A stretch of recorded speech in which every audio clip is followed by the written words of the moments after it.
Hi, hello, and welcome to a new episode of Release. I'm your host, Adriana, and I am so honored and grateful that you've taken the time to listen to what I have to say.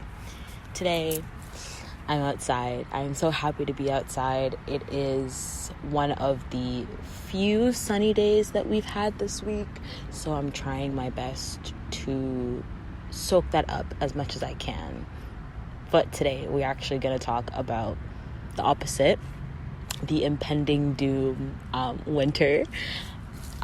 And I wanted to kind of talk about ways that we can assess our emotions and things that we can do to lighten the load of the days getting darker and colder and isolation coming into play. So there is something called SAD, S-A-D. It's an abbreviation, an acronym. It means seasonal affective disorder, which basically means that as it starts getting darker and colder and moving more into the winter months, a lot of people experience a lot of depressive-like symptoms. A lot of people go into deeper depression.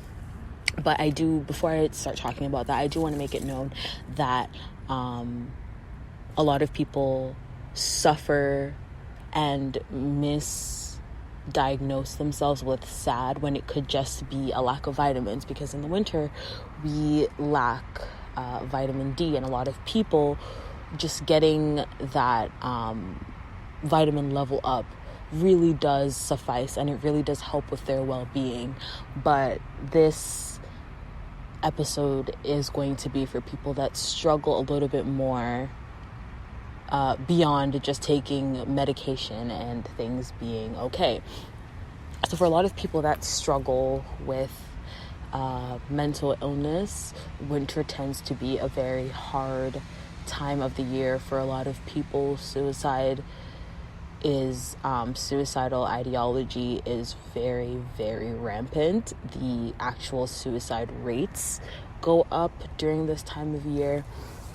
And I think that it has to do with, of course, the lack of sunlight, the fact that you may start your day at 5 a.m. when it's dark, and you end your day at 7 p.m. again when it's dark, and you don't have the opportunity to really be able to feel the sunlight and be able to enjoy nature. And it's cold outside. If you live in a country that experiences very brutal and very harsh winters, then you will understand that nobody is trying to take a walk in the middle of January. Nobody is really trying to go anywhere per se, because everybody's just trying to kind of hustle from bus to in a building, car to in a building. We're going out, let's go out, have an hour, whatever, go back inside. There's no opportunity for you to really be outside, which definitely does affect our being as humans, because we are supposed to be able to enjoy our natural environment, and nature does really help with upping feelings of sadness. You begin to feel a lot more connected with self, even if you're not, even if you don't realize it. Just taking a nature walk, a nature hike really does help with getting your mind right and clearing your head, even if you don't realize it.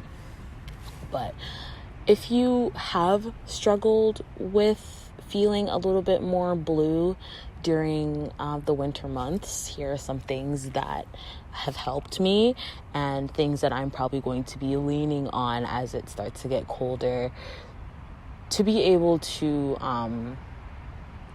really use this time of lull to my advantage. And I say time of lull because during summer it's very active, especially in my city. There's a lot of things happening. I consider my city the old people's city, but there's a lot of things to do during the summer. And if you are a winter person, people like to go skating, people like to go skiing, blah, blah, blah, but that is not me. There are a lot less things to do in the winter. Like I said, running from transit, bus, car, whatever you take into a building is normally the kind of vibe that you'll get. So the first thing that I recommend, and the first thing that I am going to try to diligently do, is to get a journal. Get a specific winter journal. I've seen things about people doing seasonal journals, so having four for the seasons. And with this specific journal, you try to make it into the most creative project that you can. So choose a color that you like, design it, add stickers, do whatever you need to do. But in this journal, you're going to track your feelings. Try your best to be an observer of your emotions. Try your best to confront your emotions and say, today I am feeling sad. I don't know why I'm feeling sad. Maybe you're feeling sad because of blah, blah, blah, blah, blah. But you write all of it down. Put all of it on paper. So that way, you've stopped internalizing it and you've stopped ruminating on it. And now, even if you do still think about it, you've gotten a bit of it off of your chest. Another thing that I definitely will try my best to do is try to change the way that I think about the season. Yes, I have had terrible winters, and yes, I've struggled a lot with sad plus just having a depressive disorder. It gets really hard when it's very dark and there's really nothing to do. So you can start slowly with this, of course. But let's say that right now you're having a thought saying, oh my God, winter is going to be fucking awful. You can look at yourself and change that thought that you're having. You can say, okay, I've had horrible winters in the past, but that does not dictate what this winter is going to bring. And even if this winter does bring something that can be perceived as quote unquote terrible or devastating, let's not use devastating, that's too dramatic. Let's just say bad. Bad is pretty general. Everybody has a different definition of bad. Let's just say it's just generally bad. You can say, okay, maybe this winter might be bad too, but I have no way of really changing that. So it is my job now to change my perception of that thing, because maybe something really, really shitty happened to you last winter, but now that you're coming up on so many months later, you can look back and say, if that thing hadn't happened to me, then I wouldn't have been able to go through this journey to be able to uncover all of the lessons that came within that bad moment. And the key to this is understanding that your perception changes your reality. The way that when you look at a situation, the situation changes. And I don't know if this would be considered as the same bullet point number 2A. I don't know. But when you shift the way that you view what is going on around you, then things shift. And I'm not saying that when you look at a situation, or I'm not saying that you should be delusional. I'm not saying that you should just ignore the reality and create your own reality. What I'm saying is, let's say that you, I've used this example before, but let's say that you are going to catch a bus and you miss the bus, and you have two options in that moment. Option A would be to get upset and be like, this fucking stupid ass bus, I can't believe that it was early because the bus system is really shitty. I can't believe that the one time that I choose to blah blah blah, this happens. And you can go into the path of using so much energy and wasting so much time going over something that you can't change, versus path 2, which you can say, okay, I missed the bus.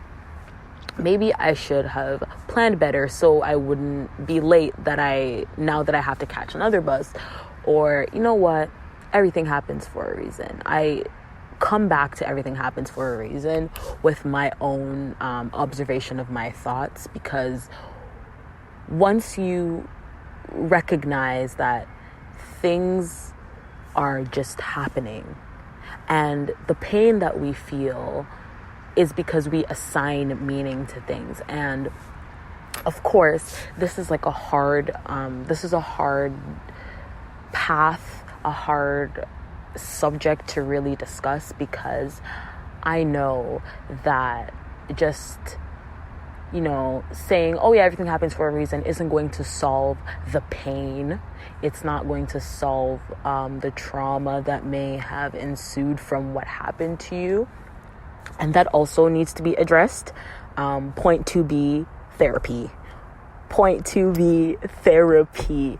Right now is a very crucial time to be going to regular therapy appointments. And yes, I know that it is expensive, and it's very frustrating to think about the fact that mental health is not considered a part of public health, and therapy isn't generally free or cheaper, but we'll leave that. But there needs to be a place for you to rant. And for people that therapy isn't accessible, then journaling is that good option. Having someone that you confide in is a very good option to be able to rant to them. If you don't have anybody to rant to, you can try ranting to your phone. Open up your voice memo app and you press play or press record, and you just start to scream, rant, cry, just record all of it. And you get it off your chest, and you can keep it or you can delete it, whatever you want to do with it. The point is that you've gotten it off your chest. But back to point 2A, you have the two options. You have these two roads to go down. You can either choose to be upset about, because the event itself is neutral. The event exists regardless of how you decide to perceive it. And that's something that we really do need to remember. Objective perception of an event. Winter is a neutral stimulus. And it's only when you assign meaning to that it really affects the way that your life proceeds after that point. So when you choose to go on path B, or you choose to stay calm, say, okay, it must have happened for a reason. Maybe that bus was going to make me even more late. Maybe there was going to be a flat tire and we had to stop. Maybe I would have had to stand on that bus and I really just need to rest. Whatever the case may be, you find your reasoning, and if it brings you peace in that moment, what we are aiming for is always peace. We're aiming for equilibrium. We're aiming for calm. We're not gonna go in the path that causes us to stress, and now you're gonna wait for the bus for 10-15 minutes. You finally get on the next bus and now you're frustrated, now you're upset, versus you wait for 10 or 15 minutes and you get on the next bus and you're like, finally I'm on the bus, finally my journey can start. When you look at things like that, it really does shift, because little instances like those can really change your overall perception of a day. You can label a day as a good day and 25 things go wrong, but 25 things going wrong can just be a part of your day. Your printer breaking, or your internet not working, or something slight like that is just something that happens. For me, one time I was going to do something for school, and for some reason my internet just wasn't connecting. So I looked at it and I said, okay, bet. The universe provides a time and place for everything, and right now it seems like it's not the time for me to go on to school stuff. What else do I have to do? What else can I do that doesn't involve a screen? What else do I like to do? That way, when you shift your mindset, you shift your view, the situation no longer becomes a quote unquote bad situation, but it's just simply a situation that you are navigating. And number 3, winter, as I said before, winter is normally a time of lull. It's normally kind of like a pause, not necessarily a pause, but a slowing down of the activities that we normally get to do and the things we normally get to do.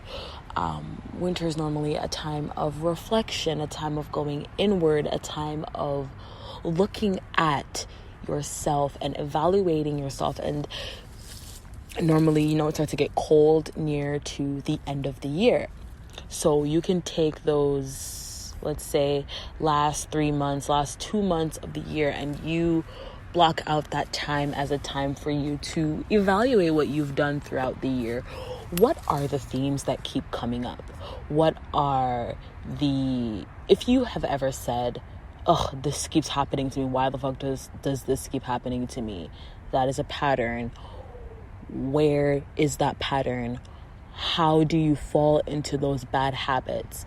And when you pick out those things, because remember, you're not ridiculing yourself. It's not to make you ashamed. It's that you can realize the things that you are doing, and now you're choosing to not identify with those things anymore.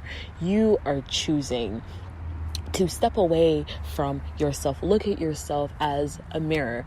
One episode I talked about the mirror of consciousness and reflecting. Being able to look at yourself in an objective way and to say, I keep going back to toxic people. I keep saying one thing and doing one thing. I keep whatever you keep doing. You can point to that thing and say, I will no longer be doing that thing. And then now that you've figured out that thing, again, journaling really helps so you can keep track of all of your discoveries. You say, okay, let's say you keep going back to the toxic person. Now you break down that cycle. Where are the toxic people in my life? When have I gone down this path? What has come out of the path? Okay, what ties these situations together? When you find the common thread, you can begin to see what boundaries you need to be more solid on, what things you may need to cut out of your life in order for you to stop that cycle. Because the way that I see that life really works is that we have certain things that we must learn in our existences for our soul's advancement. And the universe is going to show you all of these. You're going to have some things that you're going to have to fight through and go through and be resilient with. But after, the universe is going to say, okay, now you've learned that there are so many things that I have gone through that I've heard people say, or I've even thought that felt really unnecessary. That felt like it's just pain on top of pain on top of pain. But the reality of it is that sometimes you're given the opportunity to learn about one thing and you're still not learning, and the universe is like, okay, bet, we're going to bring the same lesson, but we're going to bring it in a different way. And then that different way may bring up another issue. And then it keeps compounding until you feel so stuck. I have felt stuck many times on my journey and just in life. Just felt like, holy shit, there's another thing. Like, I just want to essentially lay down and die. But I've learned that that's not an option. I've learned that just laying down and just letting it happen. Okay, let me reword that. Laying down and dying, as in giving up, is not an option, because even if you try to slow down time and you try to just pause and be in your little box, everything is still happening around you. These things are still affecting you versus laying down. Those are the two options that we're going to present. So laying down and dying is just being like, okay, fuck this, I give up, versus just laying down, which is surrendering. Surrender, surrender, surrender, surrender, surrender. That is number 4. Surrender. And it's like an overarching theme of this episode. Let it happen. let it happen. What's if somebody does something that violates your boundaries and you love them so much, but they are hurting you in that way, let them go. What's the worst that could happen? You find something better. You acknowledge that you are worth more, and now you are open to all of the other options. What I've realized in a lot of my readings and a lot of my realizations is that we hold on so tightly to comfort that we forget that there's so much possibility in discomfort. The journey isn't supposed to be comfortable. I see it as, okay, you move from your starting point, which is your beginning comfort, and then you move through discomfort to rediscover comfort. Because whatever you are attaching to and holding on to, you're excluding every single other possibility that exists. So if you're holding on to a toxic person, that is what you are claiming. That is the life that you are choosing. That's the journey that you're choosing to go on versus letting go of them. And I know, again, it can be hard. It can be terrible.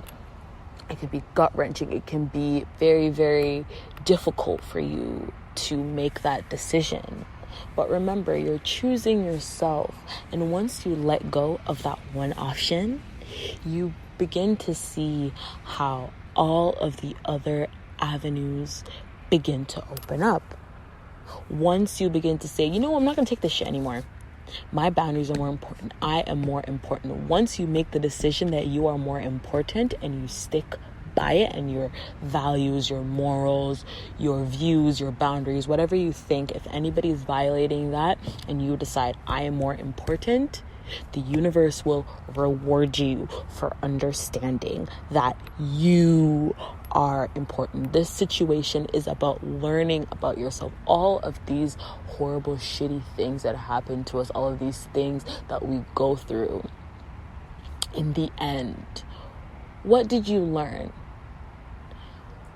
What was it? Maybe even in a situation where, let's say, somebody passes away and you are so mad at the universe for taking this person, you can look at it and you can say, okay, this person is now at ease.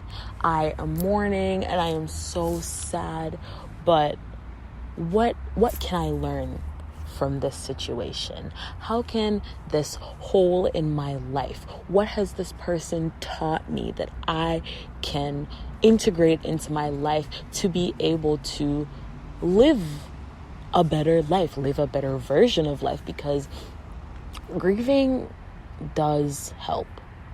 Grieving is very, very, very, very, very important. But we need to know when grieving time is over, when active grieving time is over, because sometimes we grieve for a very, very long time, and you go through the 7 stages, and you work through your acceptance, and you work through your bargaining, or whatever you need to work through. But when you get to your last step, which is acceptance, you get to your last step, and of course, like every journey, healing is not linear. You get to that acceptance, you can be at peace. Again, the goal is to be at peace with whatever is happening.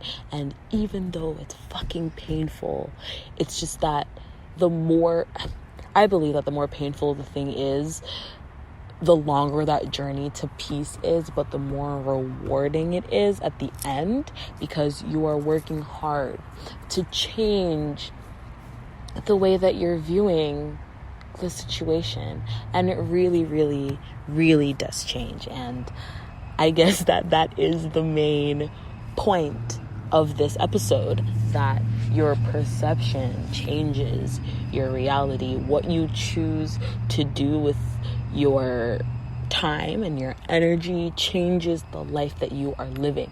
Because if you choose to journal when you're having a negative thought versus using a negative coping mechanism, or again, we're using the going back to a toxic person thing, but instead of shying away from your sadness, jump into it. Of course, everything isn't black and white, and there's a lot of sadness that is dangerous for you to just jump in head first. But when you are surrounded by any kind of feeling, or you are scared, or you are anticipating something bad to happen, something bad is going to happen because you are already willing it into being. You already have put your energy into the situation as something bad happening. So this winter, as it does get colder, I advise you to try your best to spend time with the people you love. Even if it is an indoor activity, find friends to go to the movies with, have dinner with your friends, invite people over and you cook dinner, have a drink night, whatever. Be as inventive as you need to be, but try your best not to buy into the isolation. When you're alone, your mind starts to play tricks on you. And if you're feeling like the journaling isn't helping, and you're feeling like the thought pattern isn't helping, and maybe even therapy isn't helping, and the ranting isn't helping, try to change your environment. Sometimes our environment really does affect how we view things, because realistically, if last winter you went through a terrible heartbreak, and then this winter you're in the same bedroom, you're in the same house, you're having the same routine, and now there's a resemblance between last year when the leaves were changing color, or the first snowfall, versus this year where you're still in the same environment. Your brain only has a previous knowledge of what has happened before. Your brain only has knowledge of whatever you've experienced. So being in the same place, without you even realizing, your brain is replaying this stuff. This time last year, you were crying. This time last year, you were blah, blah, blah. And even if you've come very far, I'm just going to say I'm proud of you. I don't know your situation. I don't know what's going on. But I am proud of you for being here in this moment, because I know it's not just winter. Summer can be really hard for some people. For some people, they have specific holidays that are really hard for them. So it's just about what has happened in the past and how that may still be very much affecting you. And sometimes that environment change really does change your state of mind. I'm in my room, and I've tried to get myself out of a negative thought pattern, and it's not working. What do I do now? Change your environment. Even if you have nobody to go out with, go somewhere where there are other people. Go to the mall. Go to eat by yourself, whatever it is. Go somewhere where it's not only you and your thoughts, and there are things to observe, there are things to do. Make a playlist of your favorite summer songs. Make a playlist of the happiest songs you can think about when you're feeling bad, like feeling sad. Turn on that playlist and you dance like nobody's watching. You do what you like to do. You tap into your if you like to write, you like to make music, whatever you like to do, you find the time to channel all of that energy that may be so blocked within you. Find a way to channel it outwards. For me, when I'm at my worst, or I use writing as a way to track my well-being. Without even realizing, I write a lot about my feelings and about my thoughts, and about really how things are going, my life, my perceptions, whatever I think about, I write it down. That helps me to get it off of my chest. All I'm saying is we need to get it off of our chest, because if you keep isolating and you keep just thinking about it and ruminating on it, it's going to get heavier and heavier and heavier, and you can't hold it all. You cannot hold the burden on your own. You can't fight it off on your own. You're going to need help. You do not exist on this earth alone. Outside of your four walls, it is not just you. And if you want, I am here. My Instagram, my Twitter, they're both at Unify Soul. DM me anytime about any situation, about anything you're feeling.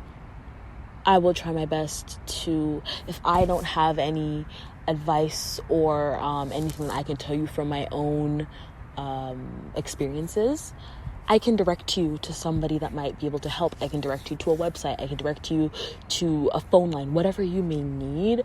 But just know that you are never, ever, ever, ever, ever alone. Maybe a stranger, but I am still here, and I'm also fighting a battle, and together I can help. You may be missing a hammer from your toolbox, and I may be missing a screwdriver, but you have that screwdriver and I have that hammer, and together we have a complete toolbox. Together we can share. Together we can bring our knowledge together in order to have that complete toolbox, in order to have a proper support system. What we need is support. Humans need connectedness, and winter does definitely fuck up that connectedness. And sometimes I really, really, really do wish that I'd lived somewhere where it was sunny all year round, because the feeling of the sun, like I said, I'm sitting outside and the sun is shining very brightly and I feel it.